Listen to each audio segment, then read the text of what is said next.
Harassed in his own home while an LLC cashed in. Harassed and tormented by tenants of a real estate investor property.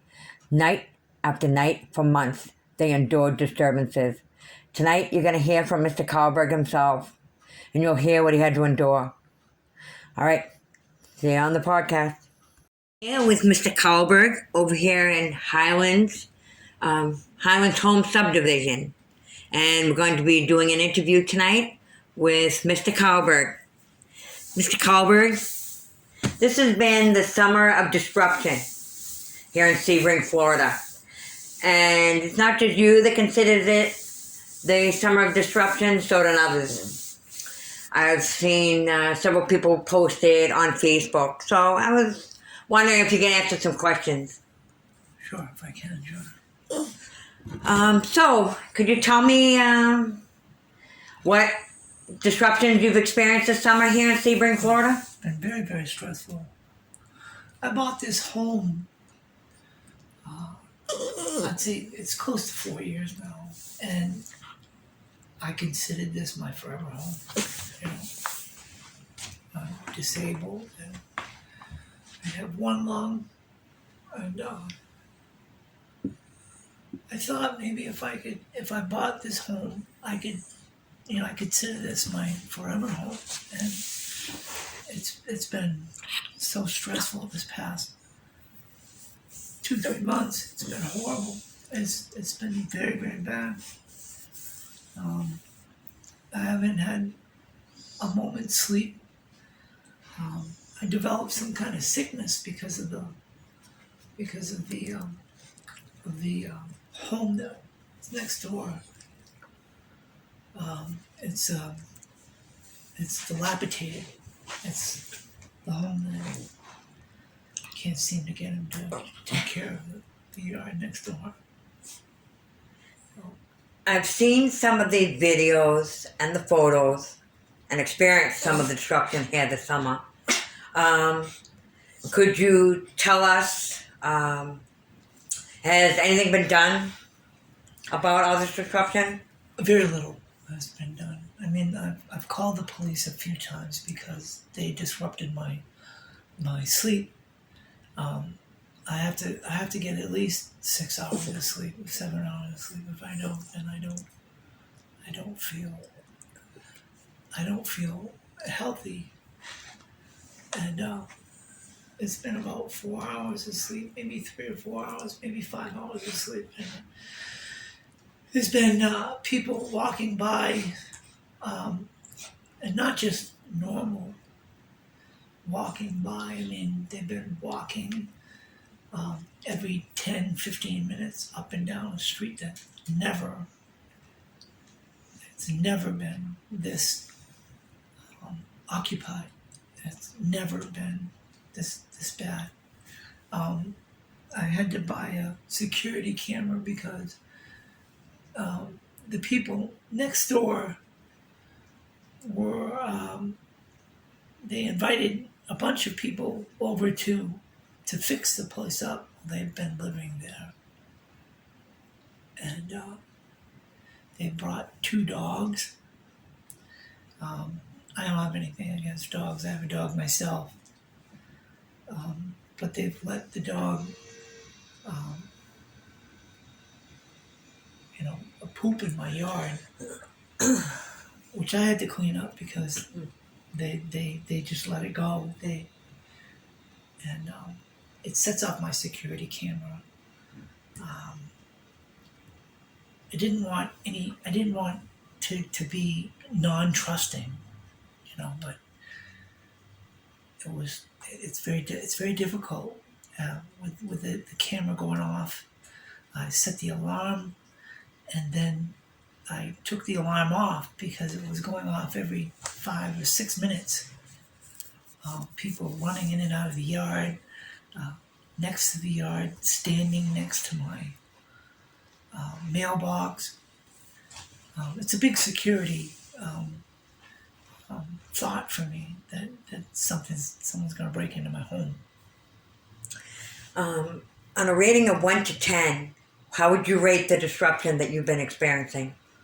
Oh, if it was bad, from a scale of 1 to 10, um, it's probably been 10. Again, I've seen the videos and I've seen the photographs. Yeah. It is pretty bad. It seems to be. How are you feeling about continuing to live here? I honestly don't think I'm going to be able to. Although I consider this my former home, I'll probably have a heart attack. Very, very little sleep. It's difficult because I don't have a lot of money to go and leave the area for a while. And even if I did, I wouldn't trust that someone wouldn't break into my home. So, the disruptions I can see is pretty bad, and for someone of your age, being middle age, it probably is very, very difficult to handle. And it looks from when I did some research that majority of the homes here are not owned by homeowners. They're owned by LLCs and other type of real estate investors. Do you think this is contributing to your disruption? The fact that there's more renters than there are homeowners? Yeah, because renting a place, you don't have a sense of pride. When you own a place, you have a sense of pride. You want to make sure that the lawn is done. You want to make sure that the area is very, very clean, because owning a place gives you a sense of loving the place, and enjoying the place. Like I said, I consider this my forever home. So I make sure that the place is very, very clean on the inside and outside. The yard is done sometimes twice a week. I know I got some people who just got very upset at me for doing the lawn so much, but I take a great amount of pride in my surroundings. When you're renting a place, you really don't take that kind of pride. So you mentioned that you have chronic medical conditions, which deemed you SSDI, disabled, and you're in your 60s. How is your medical conditions being affected by all this disruption that's going on here? Well, I have one full functioning lung, and the other is not so good. I had portions of it removed. I can't work like I used to. I can't keep up with certain things. I get tired very easy. No, I don't drink. I don't smoke. And I try to exercise as much as I can, but obviously it's not enough. The stress of this is just keeping me inside. It's keeping me inside, and I don't, it affects my mental health. It affects my physical health. You have a daughter as well, and she's being affected by this as well. How is she doing?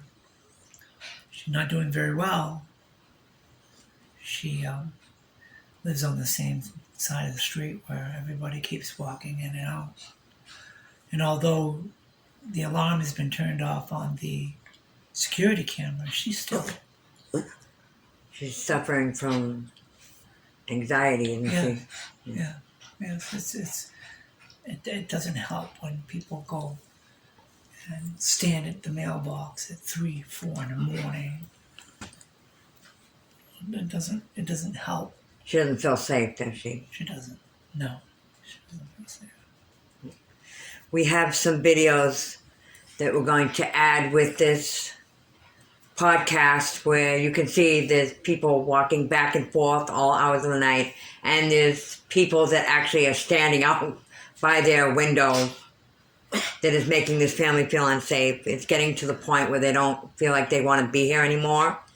And so we've started a GoFundMe to help them raise some money so that they can cover their living expenses at this time, and or to help them to either move or relocate for a while until either the police or some other changes occur, and then they can either come back or they can sell the place. But they need some help, and I'm hoping that the community will come forward and help this family. All right, Paul, is there anything else you would like to add? Yeah, the dream of owning a home has actually become a nightmare for me. I didn't want to be a charity case. I wanted, to live a life where, that if I needed the help, it was going to be a help up and not a handout. I wanted to be self-sufficient. And it seems like the things that happen in my life are it just seems horrible now. I'm always hoping for better. Thank you for this opportunity. I appreciate it. This concludes our podcast. I'm going to include the link to Mr. Carlberg's GoFundMe. If you could, donate. If you can't, that's okay too. Maybe you could share this video and the link to the GoFundMe. Thank you all for listening.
Correction. I previously mentioned that Mr. Carlberg had a GoFundMe. That was an error. His fundraiser is actually hosted on GiveSendGo. Apologies for any confusion. His link is in the description box. Please consider donating or sharing Mr. Carlberg's link.